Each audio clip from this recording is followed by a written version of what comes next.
Всем привет! С вами 15-й регион и я, Алина Хасцаева. И в ближайшие несколько минут мы расскажем вам о самых актуальных событиях уходящей недели.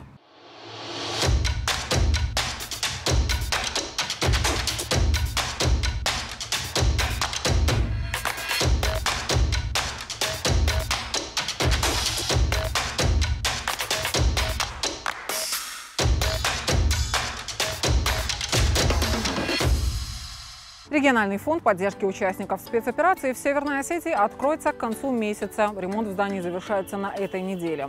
Координаторы уже прошли обучение в Пятигорске. Отделение фонда поддержки участников СВО откроется во всех регионах России по поручению президента страны Владимира Путина. Их задачей будет координация и предоставление социальной, медицинской и психологической помощи, вопросы санаторно-курортного лечения и реабилитации. В 38-й школе Владикавказа открыли мемориальные доски выпускникам, погибшим во время спецоперации, Роланду Схавребову и Андрею Кириллову. Роланд Схавребов вступил в ряды вооруженных сил в октябре 2020 года, был разведчиком-пулеметчиком. Героически погиб, выполняя воинский долг. Ему было 22 года. Роланд награжден орденом Мужества посмертно. Андрей Кириллов был потомственным казаком, служил в воздушно-десантных войсках. Погиб, выполняя боевую задачу на Харьковском направлении. Андрей был также награжден орденом Мужества посмертно, бойцу было 22 года. Автомобилисты жалуются на состояние дороги Мацута-Комарт. Устранением недочетов уже занимается комиссия, по словам председателя профильного комитета Тариэля Солиева. Реконструкция дороги Мацута-Комарт шла поэтапно в течение 3 лет. Один из участков открыли в начале этого года. На опасных дорожных участках установили бетонное барьерное ограждение, дорожное полотно расширили. Последний звонок на этой неделе прозвучал в школах Северной Осетии. Больше 3000 одиннадцатиклассников и 9000 девятиклассников стали выпускниками. В этом году впервые за несколько лет торжественные линейки прошли в очном формате с присутствием родителей. Во Владикавказе открылся фестиваль «Эхо 32-го международного кинофорума «Золотой Витязь». Фестиваль объединил кинематографистов из разных стран мира. В мероприятии приняли участие знаменитые российские актеры театра и кино. В Северо-Осетинском государственном театре прошел большой гала-концерт, который открылся выступлением актрисы театра и кино Ирины Купченко.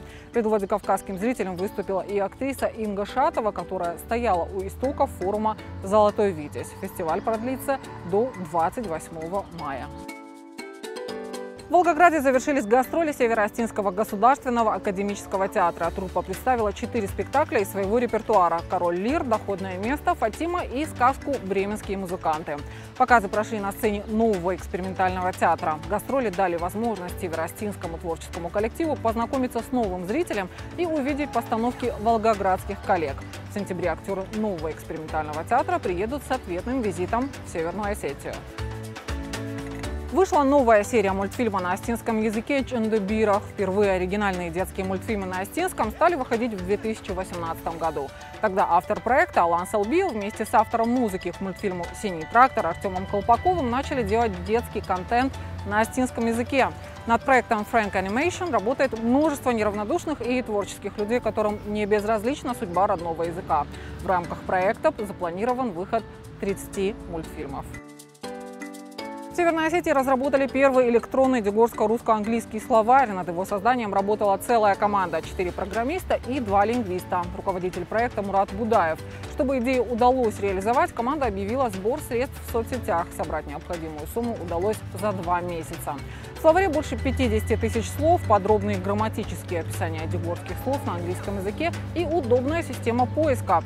Дегор, именно так и называется приложение, составляли на основе трудов Федора Таказова и Юрия Дряева.